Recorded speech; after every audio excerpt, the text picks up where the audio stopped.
Hola a todos, bienvenidos a un nuevo episodio del Juego por Dentro, el podcast de bienestar mental y emocional en el deporte, donde hablamos de pues eso que no se ve, ¿no? En el deporte, lo que es invisible, pero que es tan importante como es el trabajo mental, el trabajo emocional. Contamos con protagonistas vinculados al mundo del deporte. Hoy tenemos un invitado, la verdad que es un placer que esté con nosotros, un lujo contar con Jero García, Un placer. que ha sido boxeador, entrenador actualmente de boxeo, es padre también de cuatro hijas, que es, vamos, que eso igual vale más que cualquier Ese es deporte. el mayor título. También se le conoce, ¿no? Se le ha conocido por ser un rostro televisivo en Hermano Mayor, coach. También es escritor de 3 libros. Hablaremos de Camino de Vuelta, este libro maravilloso que ha escrito, el último. Conferenciante, divulgador. Y no sé si me olvido de algo, Jero, porque es que has hecho tantas cosas en tu vida y sigues haciendo tantas cosas que vamos, que seguro que me habré olvidado de algo importante. Yo es que siempre que me tengo que presentarme me es muy difícil. O sea, es que es verdad, a veces me dedico a tantas cosas que me es complicado. Y cuando me dicen, oye, ¿cómo te presento? Digo, pues no lo sé, pues vamos a ver, ¿de qué vamos a hablar? Ah, pues vamos a hablar de esto, pues venga. Pero a mí lo que me gusta, sobre todo, pues soy exboxeador, porque lo seré toda la vida. Soy un pequeño aprendiz de entrenador de boxeo y sobre todo me considero educador social. Pues muy interesante, ¿no? El trabajo, no lo he dicho antes, la Fundación Jero García, en donde hacéis trabajo del deporte, ¿no? A través de los niños para que sea un motor social, ¿no? Como Bueno, muy la importante. Fundación Jero García se llama así porque me hice popular con Hermano Mayor. Antes se llamaba Fundación de Integración a través del deporte. O sea, integrar a través del deporte. Ese era el primer nombre de la fundación. Bueno, cuando entras en Hermano Mayor empieza un poco la fama, pues digo, pues bueno, por lo menos vamos a intentar aprovecharnos, ¿no? Y se llamó Fundación Jero García. Bueno, vamos a hablar de mucho deporte, de la vida, de las emociones, de la mentalidad, de cómo lo has trabajado, cómo lo trabajas. Me gustaría empezar por algo muy básico, ¿no? Y muy simple como es el deporte. ¿Qué significa el deporte para ti? ¿Qué ha significado para ti el deporte en la vida? Bueno, vamos a ver, el deporte para mí me ha regalado dos cosas muy importantes que han sido básicas en mi vida, que han sido los objetivos y los valores. Yo, independientemente del deporte que hiciera, que yo empecé con el fútbol, yo jugué en preferente, pero bueno, por lo menos eso me mantenía más o menos recto, y luego fue el boxeo. A mí me dio la constancia, me dio el sacrificio, me dio la disciplina, me dio el grupo, la pertenencia a grupo, ¿no? La pertenencia a grupo, la tribu, y luego hubo un clic en mi vida que me dio ese punto de incentivación que me faltaba, ¿no? Que fue el nacimiento de mi hija, ¿no? Fíjate lo que te estoy hablando y dirás, si está hablando del deporte, ¿por qué mete ahora a su hija aquí? Lo vas a entender perfectamente. No me pongas caras extrañas. Yo en un momento determinado, yo dejo el fútbol porque era un poco trasto, era un poquito demonio, yo era muy impulsivo, soy TDAH diagnosticado, y entonces jugaba un partido sí, un partido no, porque estaba expulsado. Entonces, en el último partido oficial que yo hago, se me va la pinza, le noqueo a 2, y entonces me di cuenta de que yo no puedo seguir por ahí. Y no puedo seguir por ahí. Entonces, de camino al vestuario, pensé que tenía que dedicarme a deportes más pacíficos. Entonces me dediqué al boxeo. Entonces, yo cuando entro en un gimnasio de boxeo, se me da muy bien darme de hostias. Vale, perfecto. Entonces, en poco tiempo empecé a pelear. Pero una cosa es ser peleador y otra cosa es ser boxeador. ¿Un peleador quién es? Quien pelea. Y un boxeador es alguien que trasciende. Un boxeador es un monje Shaolin. Es un tío que se levanta todas las mañanas, luego hace fuerza en el gimnasio y luego va al gimnasio a entrenar. O a pegar a los sacos, a hacer manoplas o a hacer sparring. 6 días a la semana. Y yo eso no lo hacía. A mí me gustaba pelearme porque mientras yo me peleaba en un ring, pues no me pegaba ni en los campos de fútbol ni en el barrio.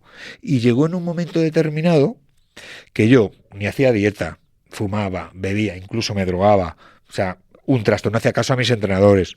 Y llegó un momento que fue una llamada de teléfono en esa casita humilde que yo tenía, en ese Carabanchel de los 90, y me llamó mi novia y me dijo que estaba embarazada.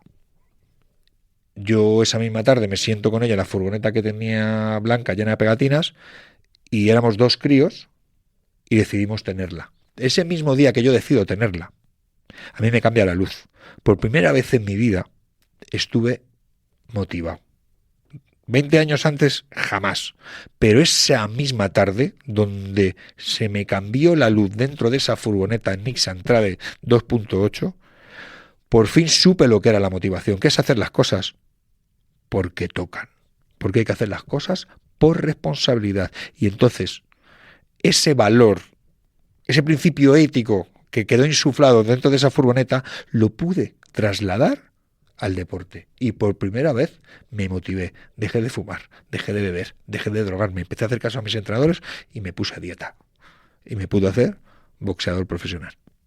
Todo lo que cambió en tu vida y una trayectoria y una carrera que conseguiste hacer hasta proclamarte campeón de España y pelear por ser campeón de Europa y grandes títulos, grandes victorias, ¿no? Y todo lo cambió tu hija. Y de esa trayectoria, de esa carrera, Jero, me interesa saber cómo, bueno, hablabas de motivación, ¿no? De esa responsabilidad que adquiriste, esos valores, pero voy un poco más allá, no sé en aquella época cómo se gestionaban las emociones, cómo gestionabas la mentalidad, ¿no? De campeón, sobre todo las emociones, ¿no? Porque al final el boxeo, pues bueno, es un deporte individual, ¿no? Ahí, y antes de subirte al ring, ¿qué se te pasaba por la cabeza? ¿Cómo gestionabas todo eso? Mira, lo primero de todo, vamos a ver el por qué yo boxeaba, ¿no? Creo que es muy importante. A mí me gusta a mis deportistas saber el por qué boxean, por qué se suben a un ring, por qué se juegan la vida. No nos olvidemos que el boxeo es peligroso, ¿eh? Y tú tienes que estar preparado al 100% porque allí nadie regala nada. Porque el ring no engaña. Tu entrenador te puede engañar, tus colegas te pueden engañar, pero el ring ni el rival te va a engañar. Entonces, el planteamiento es ¿por qué boxeaba? Por necesidad.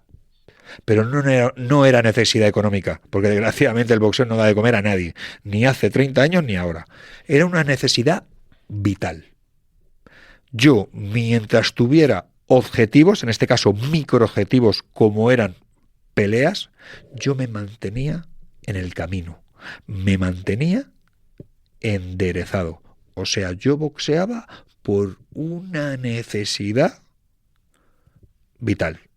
Ya dentro de esa necesidad, ya dentro de esa vorágine, la clave, sobre todo en deportes de contacto, es el control de las emociones.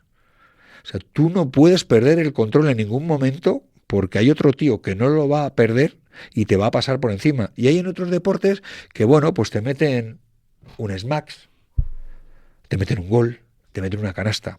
Aquí, como pierdas el control, te dan una somanta de hostias y te pueden hacer mucho daño. Por tanto, cuando a mí me preguntan cuál es la característica principal que tiene que tener un boxeador, es siempre el control. Y qué difícil es muchas veces. Hablabas antes del TDAH, imagino que llegó, si no me equivoco, un diagnóstico tardío con 40 años o más. Exactamente. ¿Qué hubiese cambiado si lo hubiese sabido cuando boxeabas o en tu época de deportista? Mira, yo en mi vida, yo he sido un trasto desde los 8 años. Yo a los 8 años fue la primera vez que me expulsaron, imagínate. Agredí a una profesora, o sea, con 8 años. O sea, que yo ya empezaba a denotar situaciones bastante complicadas. Pero ¿qué pasa? Que claro, en los 70 el TDAH ni estaba ni se le esperaba. Es que éramos los niños nerviosos, los niños trastos. Pero en un momento dado, entre unas cosas y otras, consigo más o menos mantenerme. Pero en el boxeo me fue muy complicado. Mira, a mí el TDAH me hizo llegar a tener el síndrome del impostor. ¿Qué quiero decir?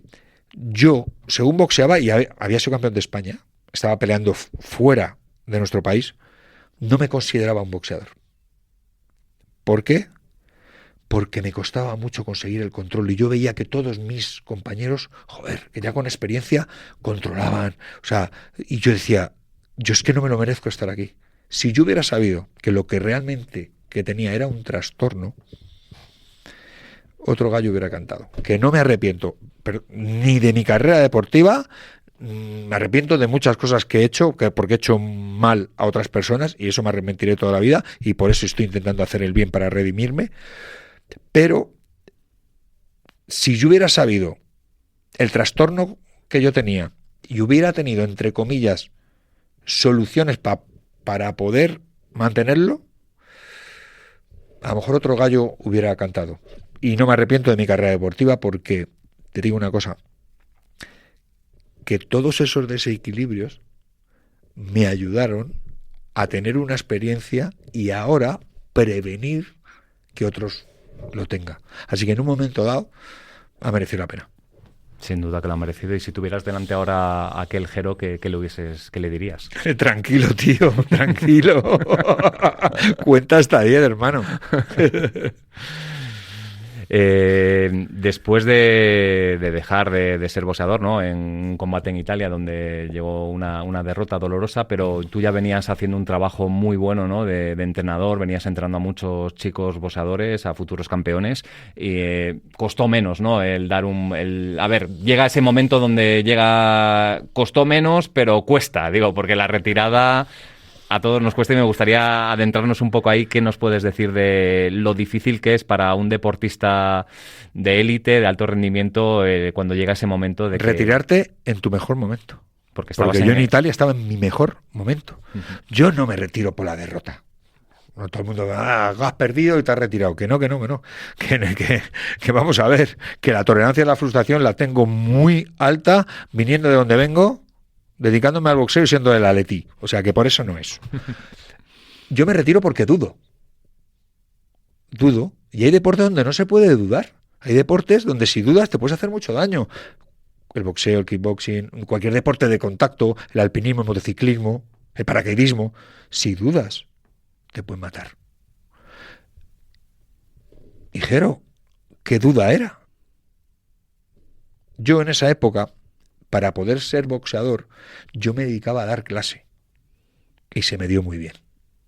Yo, cuando era boxeador profesional, digamos que cuando estaba yo ya peleando en Italia por títulos europeos, yo tenía 30 peleadores a mi cargo. 30, que se dicen. Y algunos profesionales.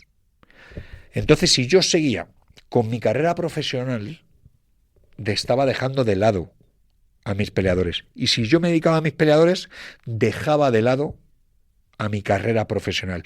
Las dos cosas no se pueden hacer bien. Se pueden hacer, pero mal. Pero bien no se pueden hacer. Entonces, en esa duda estuvo la decisión y decidí dar un paso atrás. Bueno, no, un paso atrás no, di 3. Pasé del centro del ring a la esquina. Porque todo el mundo necesita una esquina. En el ring y en la vida. Y yo a partir de ahí iba a ser la esquina de mis competidores. En tu carrera como entrenador, Jero, ¿cómo trabajas y qué importancia le das al tema mental? ¿Cómo lo trabajas con tus deportistas? Mira, fíjate, yo creo que hemos empezado grabando y yo estaba con el móvil. O sea, que creo que el principio de esto es algo con el móvil. ¿Sabe lo que estaba yo haciendo ahora? Estaba montando un vídeo porque hoy me han preguntado de la fundación de Blanca Fernández Ochoa, Lola, me ha hecho una pregunta y es: ¿qué harías o qué mejorarías de un deportista a la hora de retirarse? Y yo le he dicho, mira, Lola, para mí hay 4 patas básicas en el banco de una preparación para un deportista de élite: el entrenamiento, el descanso, la alimentación y la preparación psicológica. Se puede decir casi un 25% cada una, pero viendo lo que yo veo, sabiendo lo que yo sé, pondría una pata más, que sería la de la formación, para que cuando esos deportistas dejen de serlo y los aplausos ya no existan y las luces se apaguen, ellos puedan dedicarse a algo en condiciones y que estén preparados para ello. La quinta pata de un deportista de élite tiene que ser la formación en su tiempo de deportista de élite. Qué importante, ahora que has mencionado a Lola, que la hemos tenido en el podcast del Juego por Dentro, ha venido, así que lo podéis escuchar también ese episodio, os lo recomiendo. hablas de la formación. Me gustaría preguntarte por los jóvenes, ¿no? Deportistas. Nos vamos a ir un poco más allá del boxeo, ¿no? Porque decías antes que es muy difícil ganarte la vida en el boxeo y en muchos deportes, ¿no? En España. El fútbol, afortunadamente, sí que te la puedes ganar. Hay muchos jugadores que se convierten en estrellas muy jóvenes. Pero llegan pocos. Muy pocos llegan poquísimos. Uno de los que ha llegado y donde hay muchas esperanzas en el Mundial que viene ahora es con España, que está liderada por Lamine Yamal. Un joven precoz que ya se ha asumido, pues ya ha cargado sobre su espalda el peso, ¿no? de un Barcelona, de un club como el Barça y también de la selección española. ¿Cómo ves su caso? Porque claro, él en el campo habla y brilla, ¿no? Pero fuera del campo, pues lo que pasa, ¿no? Las redes sociales, cómo gestiona su éxito, su fama. Tú que tienes tanta experiencia en el deporte, que entrenas a jóvenes, ¿cómo lo ves y qué opinas de esto? Vamos a ver, él tiene una familia y él es el reflejo de la misma, ¿no? Pero creo que por parte de la madre. Lógicamente, yo creo que Lamine Yamal no es ejemplo del padre, aunque todo el mundo se lo quiera achacar, ¿no? O sea, parece que en el centro de la diana está el padre, ¿no? Y parece que todo... No, señores, no, por favor, no. Yo creo que Lamine Yamal lo que tiene una exposición tan grande que al mínimo fallo que tiene le ponen ¿por qué? Porque interesa, porque es noticia. Pero es un chaval de 18 años que está haciendo su vida. ¿Ha salido fumando? ¿Ha salido bebiendo? ¿Ha salido drogándose? No. ¿Ha faltado algún entrenamiento? ¿Ha tenido algún problema de disciplina? Ninguno. Es un chaval de 18 años. Dejarle vivir. No, porque su padre, pues, bueno, su padre será como será. Tiene mira, bastante bien está que es una familia, entre comillas, desestructurada, porque están separados, pero yo veo a un niño, el niño cuando habla como un chaval de 18 años. Creo que la gente está buscando más la noticia. Más que yo confío plenamente, creo que es un chaval con 18 años, que más o menos está centrado, que sobre todo es deportista y que si tiene que celebrar su cumpleaños, pues como cualquier niño de 18 años. O sea, no... Creo que le están echando demasiadas piedras a la mochila. Pero fíjate lo que te digo, que creo que lo está sorteando bien. Es muy buen regateador. En todos los sentidos, ¿no? En el campo y fuera del campo. Te quería preguntar ahora por de tantos que has entrenado, de tantos boxeadores, boxeadoras, ¿quién te ha marcado más de los que han pasado por el gimnasio? ¿Alguna historia que te haya impactado muchísimo que digas, madre mía, porque habrás visto de todo, ¿no? Bueno, yo pienso que con la fundación me vienen niños de todo tipo, de toda clase, pero sí hay una historia que me ha marcado principalmente, pues es la historia de Miriam Gutiérrez, ¿no? Una niña que fue maltratada con 18 años y que acabó en un hospital después de una paliza con 8 meses embarazada.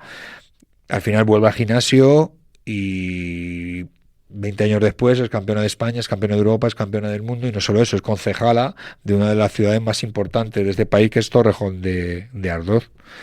O sea, es una historia, bueno, Pedro Simón, que acaba de venir hace un rato, compañero vuestro, en la portada del Mundo lo tituló como la historia más hermosa del deporte. Sí, es una victoria labrada en la peor de las derrotas. ¿Sabes qué derrota fue esa? La mía. Porque yo no lo vi, yo no detecté. Esa niña durante un año estuvo entrenando conmigo y era maltratada toda la noche cuando llegaba a casa. Y había síntomas. Y no los vi. Posiblemente me lleva hostias dentro y fuera de un ring. Posiblemente la historia de Miriam, cuando a mí ella me lo cuenta en la puerta del gimnasio un año después, posiblemente sea el mayor puñetazo que yo me he llevado. Me caigo, pero me levanto. Y no me levanto para estar en pie, me levanto para seguir peleando. Al día siguiente me empecé a preparar con los mejores expertos en violencia de este país. Y al poco tiempo monté una fundación que se llama Jero García, que me dedico a evitar la exclusión social, porque en un momento determinado yo me sentí excluido, y sobre todo prevenir todo tipo de violencia, y entre ellas el acoso escolar y la violencia de género. Eso es así. Hablas de los golpes, ¿no? Has recibido muchos. Levantarte, y qué difícil es levantarse a veces, ¿no? Habrás visto también casos de deportistas, ¿no? Faltan los recursos, herramientas. ¿Qué queda por hacer o qué falta? Pues hablo de los colegios, también de las escuelas deportivas, ¿no? Donde, pues bueno, se trata, ¿no? Se ha avanzado mucho, pero Mucho. todavía quedan... Mira, ¿Qué queda por conseguir o por lograr para que haya todo, menos casos? Yo te pregunto a ti, ¿cuál es el primer parapeto educativo que tiene un niño? Su casa, la familia. Creo que se están sobreprotegiendo demasiado a los niños. Entonces le estás quitando armas, les estás quitando herramientas. Estás evitando ponerle un límite, estás evitando decirle un no. Y al quitarle eso de su vida, le estás quitando la vacuna contra la frustración. Entonces, bueno, algunos padres pues son más inteligentes y los llevan a sus hijos a competir. Entonces, a lo mejor, esa frustración que tú no le has enseñado, pues empiezan a tenerla en la competición. Lo que pasa es que hay muchos padres que siempre buscan la excusa de la derrota de su hijo. Y entonces le estás haciendo un flaco favor. Mira, el deporte actualmente te va a ayudar a 3 cosas que nuestra juventud, no quiero generalizar, pero es así, está carente. Objetivos, valores y la vacuna. La vacuna contra la frustración. Pues yo con el deporte te lo regalo. Y si es deporte de competición, mucho más. Y luego en el deporte también tienen que aprender, ¿no? Al deporte y la vida, ¿no? Donde vas a perder muchas veces, no más que ganar. Y es que tampoco están preparados para las derrotas. Mira, el otro día me preguntaba un niño de 10 años, ¿eh? De 10 años. ¿Qué me aconsejarías? Y yo le dije, date la oportunidad de fracasar. Ya, desde el minuto 1. Y eso te va a hacer mucho más fuerte. Porque detrás de un éxito, ¿qué hay? 1000 fracasos. Por cuanto antes empieces a acumular esos fracasos, antes tendrás tu éxito. Y se me queda así el niño, así mirándome así, y diciendo, claro, es que tienes 10 años, que eres un hombrecito ya. Que muchos padres ven a sus niños de 15 todavía que son bebés. No, los niños son muy listos, los niños saben, pero hay que hablar con los niños. La comunicación, qué importante en todos los ámbitos, ¿no? Hablas de éxito. ¿Qué me podrías decir para ti que es el éxito hoy? Para mí, lo tengo muy claro. Hace unos años, para mí mi éxito era ganar peleas y meter goles. Luego fue que mis boxeadores metieran goles no, pero que metieran, que ganaran cinturones y que ganaran combates. Y ahora, ¿cuál es mi éxito? Mi éxito va directamente proporcional a mi felicidad. ¿Y cuál es mi felicidad? La que va directamente proporcional a la gente que ayudo. Y el éxito no es igual que la felicidad. A veces el éxito es una consecuencia de la felicidad y a veces la felicidad es una consecuencia del éxito, pero son cosas completamente distintas. Yo estaba en Hermano Mayor y todo el mundo pensaba, joder, qué éxito, ¿qué? Y yo era un infeliz que estaba en el psicólogo. Yo, en la primera temporada de Hermano Mayor, estaba en un psicólogo. Y todo el mundo decía, te ven millones de personas, o te conocen, tienes que ir por gorra, por la... Digo, pues mira, pues no, yo no estaba tan bien. Y qué bien hiciste, Jerón, dar ese paso, ¿no? Pedir ayuda, porque también es difícil gestionar el éxito, ¿no? El éxito de aquel momento y bueno. Bueno, yo no, realmente, a mí ya me pilla con 40 años y a mí el éxito no me abruma. Yo estaba en el psicólogo por otras determinadas circunstancias y era que estaba en un sitio donde no era feliz y donde no controlaba la situación. Entonces eso a mí me creó ansiedad y tuve que volver al psicólogo. Pero no pasa nada. Es que cuando yo tengo alguna distorsión o un desequilibrio que yo veo que no puedo enderezar, a pedir ayuda. Pedir ayuda no es debilidad, es vulnerabilidad. Y vulnerable somos todos. Hablas de vulnerabilidad, el poder de la vulnerabilidad en el deporte, que a veces vemos a deportistas llorar y decimos, ¿no? Desde fuera se dice qué debilidad, qué gesto, por qué llora, llorar, y tú lo defiendes, además hablas de ello, de que llorar es un superpoder, ¿no? De que es mostrarte vulnerable, y deportista no es menos débil o menos fuerte por llorar. Llora limpia. Llora. Lo que pasa es que las lágrimas vienen casi siempre después de las derrotas. Tú puedes llevarte un golpe, un fracaso, una derrota y ponerte a llorar. Y empezar a echar la culpa a los demás. Eso es muy de los españoles. Y entonces esa derrota, ese golpe, ese fracaso no te sirve absolutamente para nada.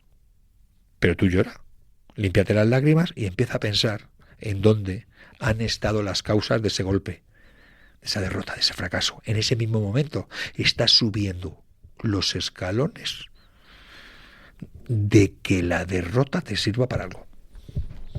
Eso de que se gana o se aprende, eso es una mierda. Se gana, nos vamos a celebrarlo, y si se pierde, depende de cómo te tomes esa derrota. ¿Valdrá o no? Vamos a hablar ahora en esta parte final del episodio de Camino de Vuelta.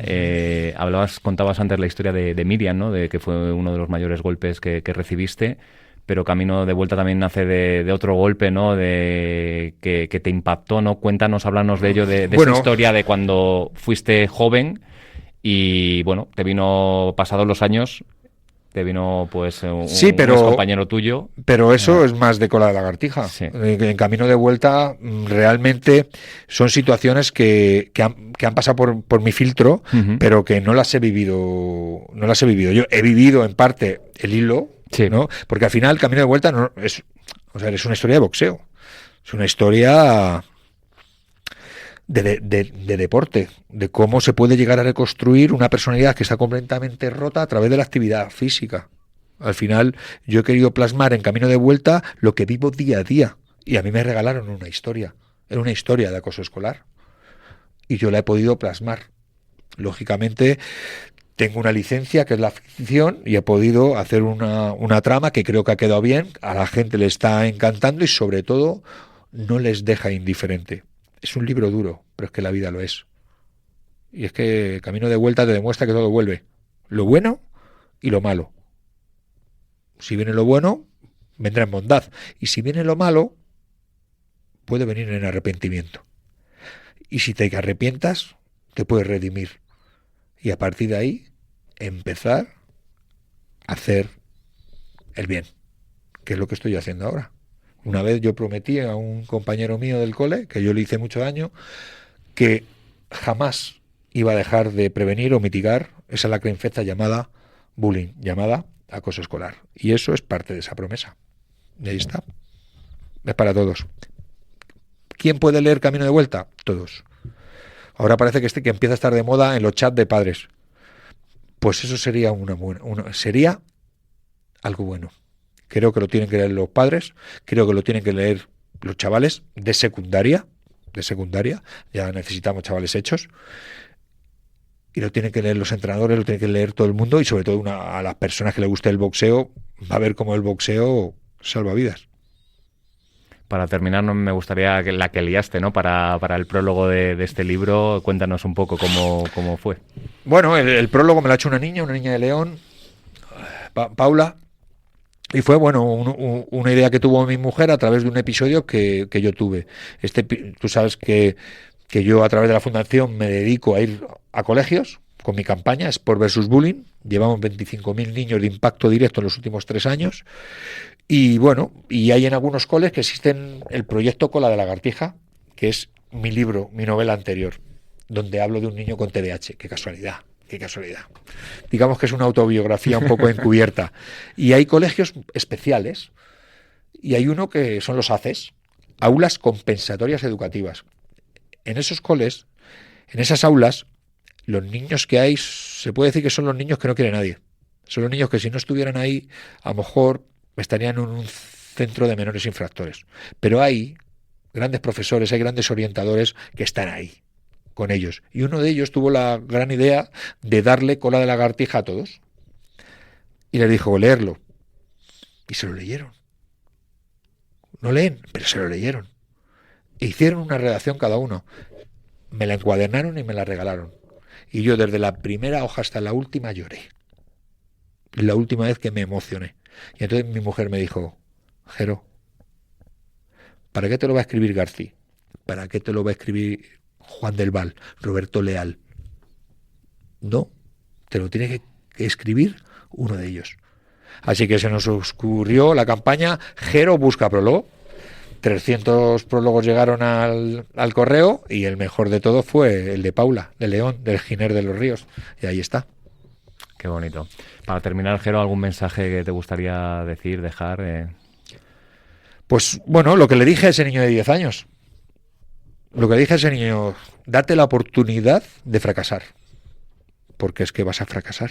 Y cuanto antes empieces, antes llegarás a un éxito.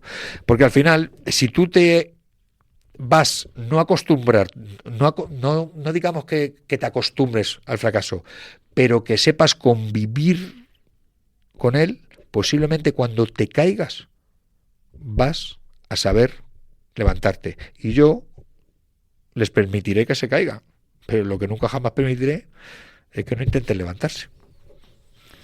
Pues muy claro. Muchas gracias, Jero, por estar aquí en un nuevo episodio del Juego por Dentro. Nos vemos en próximos episodios. Hasta luego. Hasta luego.